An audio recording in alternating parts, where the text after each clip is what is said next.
जय श्री कृष्णा। आज हम पढ़ने वाले हैं घात और घातांक। घात के बारे में आप सब परिचित हैं कि कोई भी संख्या अगर गुणन रूप में कई बार दोहराई जाती है तो जितनी बार वो दोहराई जाती है वही उसकी घात कहलाती है। तो हम बड़ी संख्याओं को घातांक का प्रयोग करके संक्षिप्त रूप में समझ सकते हैं। जैसे मैंने यहाँ पर ले लिया 10,000। 10,000 को हम कैसे लिखेंगे? देखिए 10,000 को हम लिखेंगे 10 गुणा 10 गुणा 10 गुणा 10। इसका मतलब 10 कितनी बार गुणे में आया? 4 बार। तो इसको हम लिख देंगे 10 की घात 4। तो यहाँ पर 10 तो है आधार और 4 है घातांक। 10 की घात 4 को हम 10,000 भी लिख सकते हैं। देखिए एक और एग्जांपल लेती हूँ। आपके सामने मैंने लिख दिया है 64 और हमें ये कहा गया है कि 64 को 2 की घात के रूप में लिखना है। तो हमें 2 की घात के रूप में ही लिखना है। देखिए ऐसे लिखेंगे 2 गुणा 2 गुणा करते जाइए। 2 दूनी 4, 4 दूनी 8, 8 दूनी 16, 16 दूनी 32, 32 दूनी 64। अब देखिए कितनी बार हुआ? 1 2 3 4 5 और 6। तो ये हो गया 2 की घात 6। 64 को हम 2 की घात के रूप में लिखेंगे तो 2 की घात 6 आएगा। अब इसी प्रकार अगर मैंने 625 को लिखा, 625 को मुझे 5 की घात के रूप में लिखना है। तो मैं कैसे लिखूंगी? देखिए 5 गुणा 5, फिर से लिखिए 5 गुणा 5 और 5। अब ये हो गया 5 पंजे 25, 25 पंजे 125 और 125 में 5 का गुणा करेंगे तो आएगा 625। इसको हम लिख देंगे 5 की घात 4। तो 5 की घात 4 का मतलब है 625। यहाँ 5 आधार है और घातांक है 4। अगर एक और एग्जाम्पल में लेती हूँ, आपको दे दिया -2 की घात 3। अब आप इसको कैसे सॉल्व करेंगे? तो घात को खोलना भी आना चाहिए। खोलेंगे कैसे? जैसे इसको हमने खोला है -2 गुणा -2 गुणा -2। अब आप देखिए 2 का तो हम गुणा करेंगे लेकिन माइनस का गुणा कैसे करेंगे? तो इसके लिए आपको एक फॉर्मूला याद रखना है। देखिए जब दो संख्या में प्लस प्लस होता है तो वो प्लस हो जाती है, माइनस माइनस होता है तो वो भी प्लस हो जाती है। ठीक है, ये जोड़ बाकी में काम आता है। गुणे भाग में जो चिन्ह है वही रहेंगे। फिर अगर प्लस माइनस होगा तो भी माइनस और माइनस प्लस होगा वो भी माइनस होगा। ठीक है, तो ये आपको नोट कर देना है कॉपी में।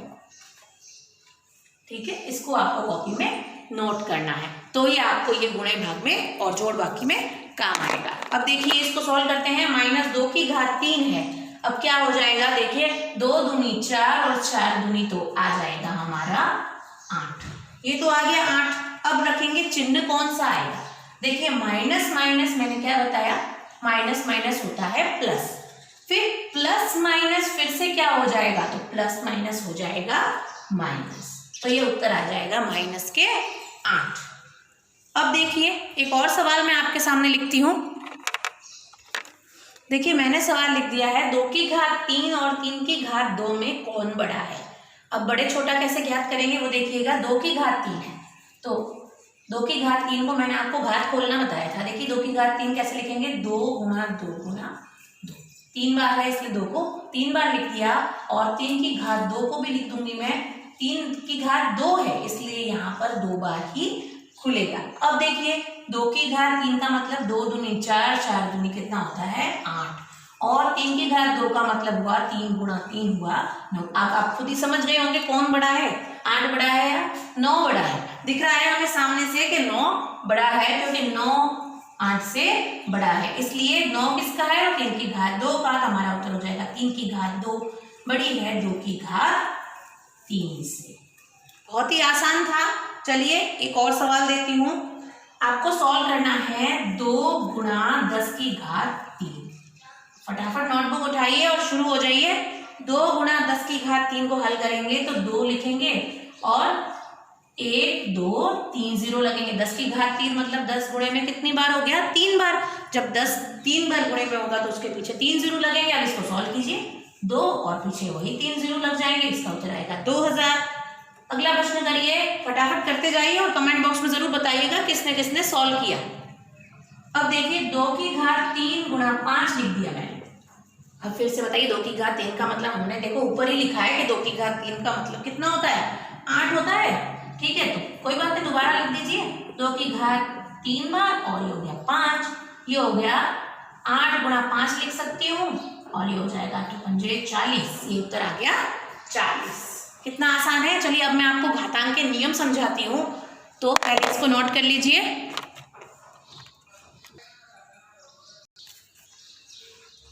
देखिए आपके सामने मैंने घातांक के नियम लिखे हैं। यह 8 नियम हैं और इन घातांक के सवालों को हल करने के लिए बहुत ही ज़रूरी है। इनके बिना हम घातांक के सवालों को आसानी से हल नहीं कर पाएंगे। देखिए नियम नंबर 1 है a की घात m गुणा a की घात n बराबर a की घात m प्लस n है।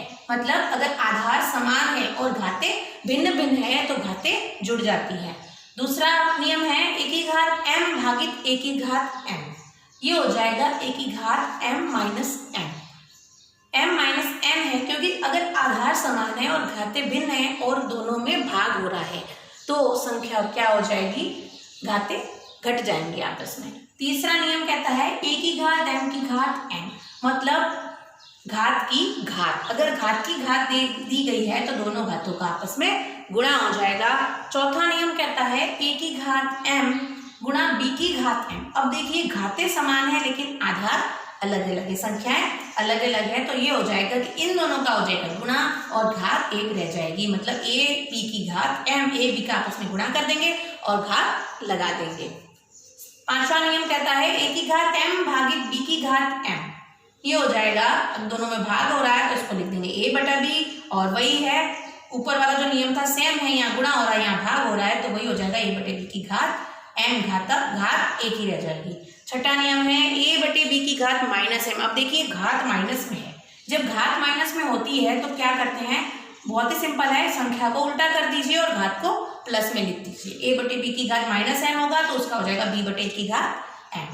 सातवां है a की घात माइनस m। अब वही चीज है, अगर घात माइनस में है और नीचे कुछ भी नहीं है तो आप इसको 1 के बटे में लिख दीजिए, 1 बटे a की घात m। लास्ट वाला बहुत ही सरल है, a की घात 0 बराबर होता है 1। तो ये है घातांक के कुछ नियम। अगले वीडियो में मैं आपको इसके इन नियमों के आधार पर इनके सवाल हल करना सिखाऊंगी। तब तक आप इनको नोट कीजिए और इनको अच्छे से याद कर लीजिए। धन्यवाद।